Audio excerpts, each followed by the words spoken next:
ಎಲ್ರಿಗೂ ನಮಸ್ಕಾರ. ನನ್ನ ಹೆಸರು ಚೈತ್ರ ಅಂತ. ನಾನು ರೀಸೆಂಟಾಗಿ MBA ಪೋಸ್ಟ್ ಗ್ರ್ಯಾಜುಯೇಟ್ ಆಗಿದ್ದೀನಿ. ನನಗೆ ಕ್ಯಾಸ್ಪಿಯನ್ ಅವರು ಸ್ಮಾರ್ಟ್ ಮಾಪ್ನ 1 ವೀಕ್ ನಮ್ಮ ಮನೆಗೆ ಟೆಸ್ಟಿಂಗ್ಗೋಸ್ಕರ ಕೊಟ್ಟು ಕಳಿಸಿದ್ರು. ನಾನು ಅದನ್ನ ಸ್ಟಾರ್ಟಿಂಗ್ ಯೂಸ್ ಮಾಡಬೇಕಾದ್ರೆ ನಂಗೆ ಒಂಥರ ಶೈ ಆಗ್ತಾಯಿತ್ತು, ಮತ್ತು ಈ ಥರ ಮಾಪ್ನ ನಾನು ಎಲ್ಲೂ ನೋಡಿರಲಿಲ್ಲ. ಸೊ ಸ್ಟಾರ್ಟಿಂಗ್ ಯೂಸ್ ಮಾಡ್ತಾ ನಂಗೆ ಒಂಥರ ಅಷ್ಟು ಕಂಫರ್ಟಬಲ್ ಆಗಲಿಲ್ಲ. ಆದರೆ 2-3 ಡೇಸ್ ಆದಮೇಲೆ ನಂಗೆ ತುಂಬ ಈ ಮಾಪ್ ಇಷ್ಟ ಆಯಿತು. ಯಾಕಂತಂದರೆ ನಾವು ನಾರ್ಮಲ್ ಮಾಪಿಂದ ಮನೆನ ಒರೆಸ್ಬೇಕಾದ್ರೆ ಬಕೆಟಲ್ಲಿ ನೀರು ಚೇಂಜ್ ಮಾಡಬೇಕು, ಮತ್ತು ಬಕೆಟಲ್ಲೇ ಎತ್ತಿ ಆ ಕಡೆ ಈ ಕಡೆ ಮಡಗಬೇಕಿತ್ತು.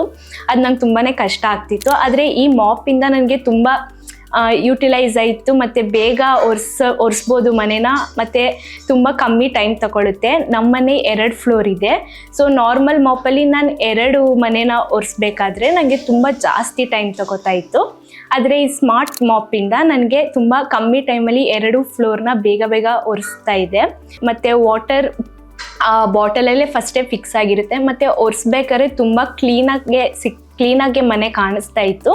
ಈ ಮಾಪ್ ಯೂಸ್ ಮಾಡ್ತಾ ನನಗೆ ಹಳೆ ಮಾಪ್ ನಾರ್ಮಲ್ ಮಾಪ್ಗೆ ಹೋಗೋದಕ್ಕೆ ಇಷ್ಟನೇ ಆಗಲಿಲ್ಲ. ಇದೇ ನನಗೆ ತುಂಬ ಕಂಫರ್ಟಬಲ್ ಆಗಿ ಇಷ್ಟ ಆಗಿ ಪರ್ಚೇಸ್ ಮಾಡಬೇಕು ಅಂತ ಅನಿಸ್ತು. ಆದರೆ ಇದನ್ನ ಪರ್ಚೇಸ್ ಮಾಡಬೇಕಾದ್ರೆ ನಾನು ಅಂದ್ಕೊಂಡೆ ತುಂಬ ಜಾಸ್ತಿ ಪ್ರೈಸ್ ಇರುತ್ತೆ, ಲೈಕ್ 15,000 to 20,000 ಅಂತ ಇರುತ್ತೆ. ಆದರೆ ಈ ಮಾಪ್ನ ಬುಕ್ ಮಾಡಬೇಕಾದ್ರೆ ಜಸ್ಟ್ 3,000 ಸಿಕ್ತು. ನನಗೆ ತುಂಬ ಖುಷಿ ಆಯಿತು, ಮತ್ತು ನಾನು ಸ್ಮಾರ್ಟ್ ಮಾಪಿಂದ ತುಂಬ ಸ್ಯಾಟಿಸ್ಫ್ಯಾಕ್ಷನ್ ಆಗಿದ್ದೀನಿ.